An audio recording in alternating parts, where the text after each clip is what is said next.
Baik, halo semuanya, perkenalkan kami dari kelompok 10. Sebelumnya saya ingin mengucapkan terima kasih kepada Ibu Arista Lestari selaku dosen pengampu mata kuliah Jaringan Syaraf Tiruan pada kelas B yang telah memberikan kesempatan kepada kelompok kami untuk mempresentasikan terkait hasil pengerjaan tugas ujian akhir semester 5 pada tahun 2024 ini yang telah diberikan pada beberapa minggu yang lalu.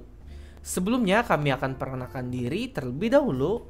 Jadi kelompok 10 ini terdiri dari 5 anggota kelompok, yaitu ada saya Jonathan Pratama Dinata, kemudian ada rekan-rekan kelompok saya yang bernama Alvin Valerian, Wandilan Bartletiano, Rangga, dan Peri Wahyudi.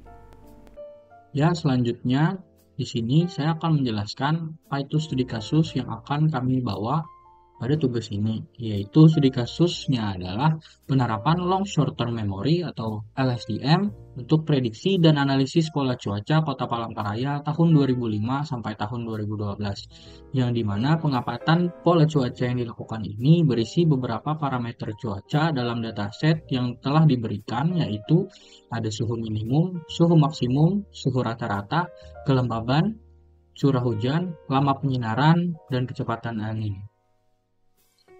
Selanjutnya adalah permasalahan.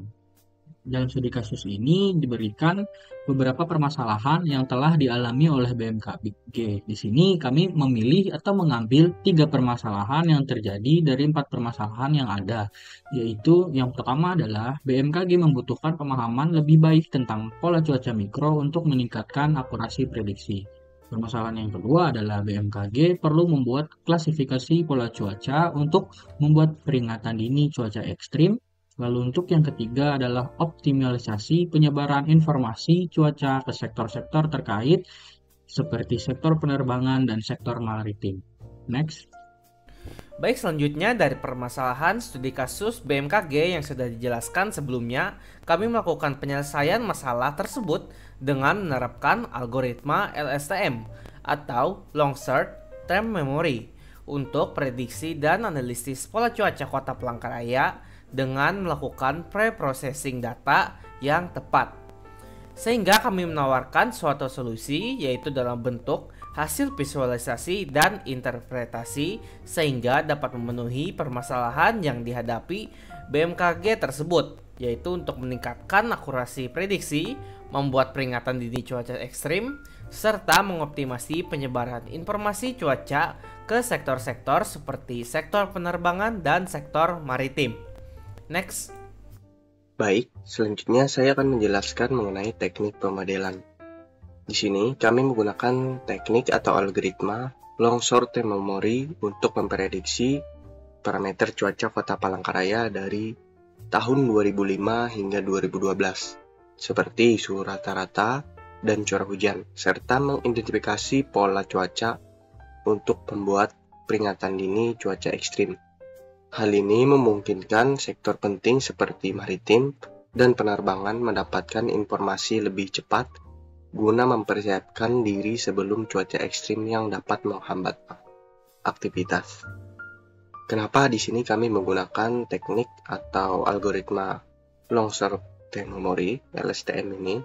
Yaitu yang pertama, kami menggunakan ini karena kemampuan algoritma ini mengingat hubungan jangka panjang. Seperti yang kita tahu, cuaca bersifat temporal yang dimana dipengaruhi oleh pola dari masa lalu atau time series ke belakang, sehingga LSTM sangat cocok untuk menangkap hubungan jangka panjang dalam data time series tersebut. Yang kedua, karena kemampuan model ini atau teknik metode ini, LSTM ini menganalisis pola non-linear. Cuaca memiliki data non-linear, artinya dipengaruhi oleh banyak sekali faktor eksternal, sehingga di sini LSTM sangat baik menangkap hubungan non-linearitas dalam data time series, sehingga mampu memberikan prediksi yang lebih akurat dibandingkan menggunakan teknik pemodelan yang lain. Selanjutnya itu fleksibilitas dalam mengumpulkan data multi parameter. seperti yang kita tahu dalam kasus ini, di sini sangat banyak menggunakan parameter seperti lebih dari satu parameter, yaitu contohnya di sini menggunakan suhu rata-rata dan curah hujan. Selain dua ini juga terdapat berbagai macam parameter seperti suhu minimum, suhu maksimum, serta juga seperti kecepatan angin dan juga lama penyinaran. Sehingga LSTM dapat menangani input multidimensi ini dan juga mempelajari polanya lebih cepat. Sehingga dengan adanya teknik pemodelan LSTM, di sini kami rasa sangat cocok untuk digunakan dalam menganalisis dan memprediksi parameter cuaca di Kota Palangkaraya. Baik, di sini saya akan menjelaskan bagian hasil preprocessing data.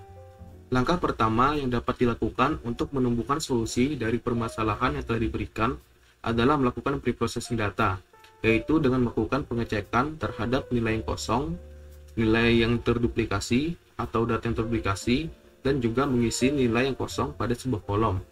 Setelah dilakukannya pengecekan pada dataset yang telah diberikan, terdapat 69 nilai kosong pada kolom lama penyinaran.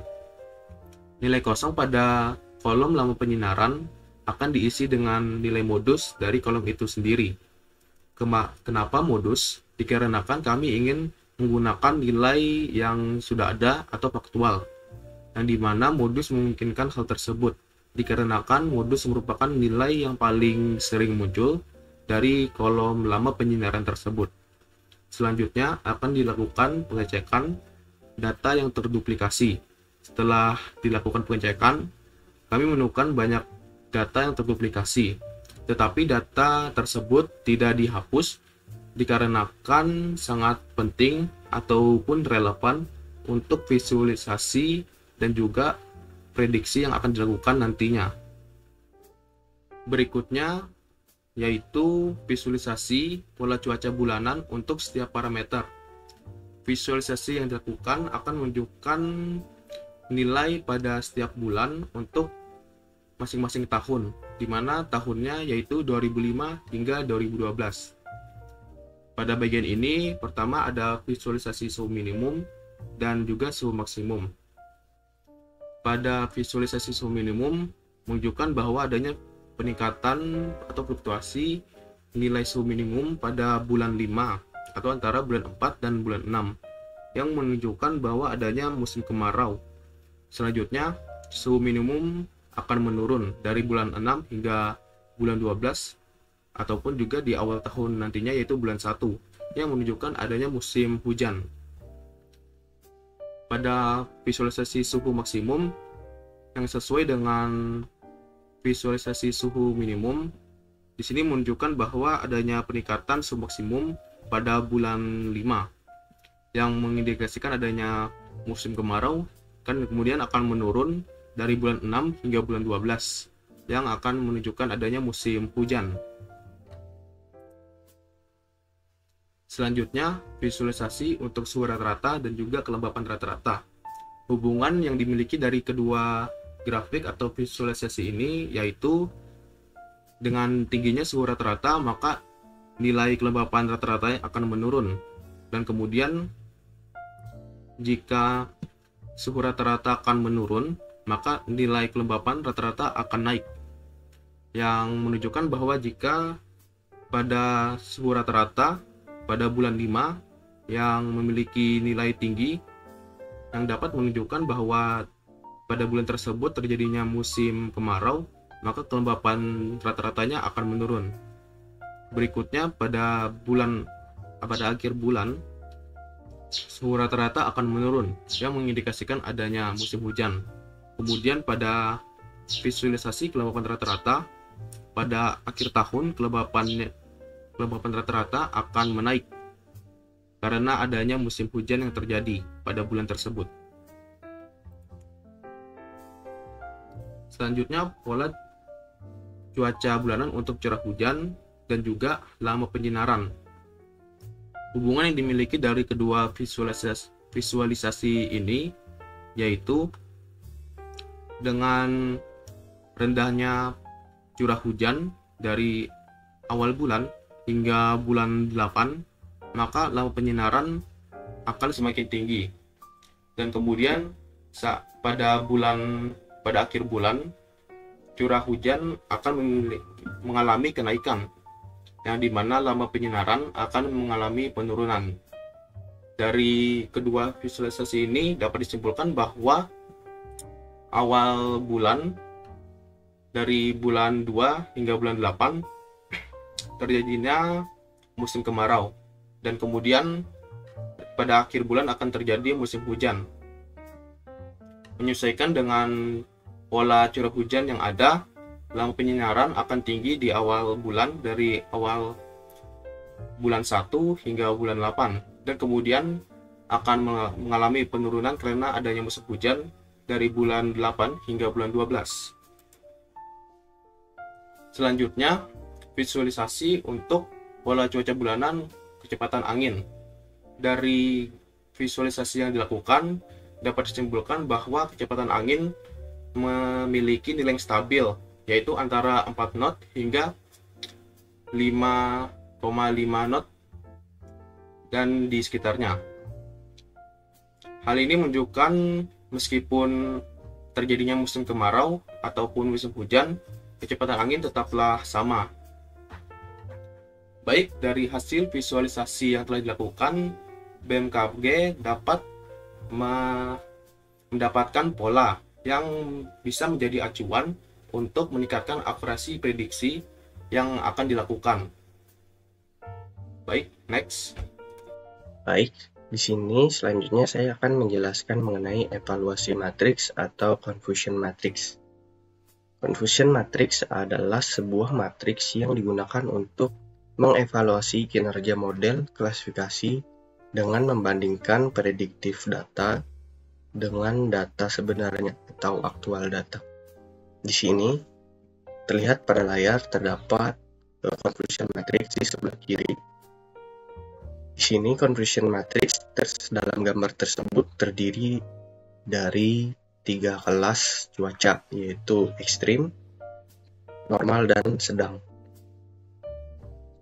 Dalam analisa matriks ini, di kategori ekstrim terdapat 20 data yang diklasifikasikan benar, sedangkan terdapat 2 data yang diklasifikasikan salah masuk ke dalam kategori sedang. Kemudian untuk prediktif terdapat 458 data yang dikategorikan benar masuk ke dalam kategori kelas cuaca normal, sedangkan terdapat 12 kasus data yang diklasifikasikan salah masuk ke dalam kategori sedang. Kemudian untuk kelas cuaca sedang itu terdapat 65 data yang diklasifikasikan benar, sedangkan terdapat 28 data yang salah diklasifikasikan masuk ke dalam kelas normal. Berdasarkan analisa tersebut, dapat dihitung bahwa tingkat akurasi prediksi model ini adalah sekitar 92,82%, yang dimana data ini didapatkan dari hasil pembagian total data aktual yang berjumlah 585 data dengan total prediksi yang benar, yaitu 543 data. Sehingga tingkat keakurasian dari model klasifikasi ini mengenai pola cuaca Kota Palangkaraya adalah sebesar 92,82%. Dari data ini dapat dilihat bahwa model klasifikasi memiliki performa yang baik dalam mengklasifikasikan pola cuaca Kota Palangkaraya. Namun, setiap model tentunya memiliki kekurangan. Dalam model ini masih terdapat kesalahan dalam mengklasifikasi kelas sedang, yaitu di sini masih terdapat data yang banyak, lumayan banyak, yaitu 28 data yang salah dimasukkan ke dalam kategori kelas normal. Sehingga namun secara keseluruhan model ini sudah cukup baik untuk mengenali berbagai macam pola cuaca, yaitu ekstrim, normal, atau sedang. Ya, selanjutnya di sini saya akan menjelaskan grafik tingkat akurasi dan grafik kerugian. Pada gambar grafik sebelah kanan, bagian atas adalah grafik dari tingkat akurasi. Hasil dari grafik model akurasi menunjukkan bahwa akurasi pada data latih dan validasi meningkat signifikan dari epoch 0 hingga sekitar 10 epoch. Dan sebelum akhirnya stabil pada nilai mendekati 0,94 atau 94%. Akurasi pada data pelatihan dan data validasi relatif konsisten setelah epoch 10, yang menunjukkan bahwa model tidak mengalami overfitting atau kondisi di mana model hanya bekerja baik pada data pelatihan tetapi buruk pada data validasi. Selanjutnya pada grafik yang di bawah yaitu model loss atau kerugian menunjukkan penurunan yang signifikan pada data latih dan validasi dari epoch 0 hingga epoch 10. Nilai kerugian tersebut menurun tajam yang berarti model dengan cepat belajar dari data awal. Setelah epoch 10, nilai kerugian pada data pelatihan dan validasi menjadi stabil dan sangat kecil sehingga menunjukkan bahwa model tersebut telah berhasil mencapai konvergensi dan konsistensi antara train loss dan validation loss menunjukkan bahwa model tidak mengalami overfitting atau underfitting. Next. Baik, selanjutnya kami akan melakukan optimalisasi penyebaran informasi cuaca ke sektor-sektor terkait, yaitu pada sektor maritim dan sektor penerbangan. Di sini saya akan menjelaskan pada sektor maritim terlebih dahulu. Jadi pada sektor maritim ini, optimasi penyebaran informasi didasarkan pada dua fitur utama pola cuaca dari dataset yang telah diberikan, yaitu pada fitur kecepatan angin dan fitur curah hujan. Hasil pengolahan data dengan model LSTM yang telah kami lakukan menunjukkan bahwa tingkat akurasi prediksi pola cuaca mencapai 94,36% yang tergambar melalui grafik confusion matrix di samping teks pada PPT ini. Jadi dengan tingkat akurasi yang bisa dilihat, informasi cuaca yang disampaikan dapat diandalkan untuk mendukung pengambilan keputusan yang tepat pada sektor maritim ini. Next. Selanjutnya, optimasi penyebaran informasi pada sektor penerbangan. Dalam sektor penerbangan ini, efisiensi penyebaran informasi itu sangat bergantung pada dua elemen utama, pola cuaca yaitu kecepatan angin dan curah hujan. Dan melalui penerapan model LSTM yang telah kami terapkan ini, hasil analisis data menunjukkan bahwa tingkat akurasi prediksi pola cuaca itu mencapai 94,19%, yang dimana bisa dilihat pada grafik conversion matrix di samping ini. Dan dengan tingkat akurasi yang tinggi ini, informasi yang dihasilkan itu dapat diandalkan untuk mendukung pengambilan keputusan yang lebih tepat dan aman dalam sektor penerbangan. Dan dari hasil tugas yang telah kami kerjakan ini, dapat diambil kesimpulan bahwa penggunaan model LSTM pada parameter cuaca, seperti kecepatan angin dan curah hujan itu terbukti efektif dalam mengklasifikasikan pola cuaca dengan tingkat akurasi tinggi, di mana kami mendapatkan akurasi itu mencapai 94,36% di sektor maritim dan 94,19% di sektor penerbangan. Dan model ini juga dapat diandalkan untuk menghasilkan prediksi cuaca yang akurat. Dan dari hasil prediksi ini juga dapat mendukung pembuatan peringatan dini cuaca ekstrim dan optimasi distribusi informasi. Sehingga pengambilan keputusan di sektor penerbangan dan maritim ini dapat dilakukan dengan lebih cepat dan tepat, guna meningkatkan keselamatan dan efisiensi operasional. Demikian presentasi yang dapat kami sampaikan. Kami harap penjelasan yang telah kami sampaikan ini sudah sesuai dengan tugas UAS yang diberikan. Kami ucapkan terima kasih atas perhatian dan waktu yang telah diluangkan untuk menonton video ini. Sekian, terima kasih.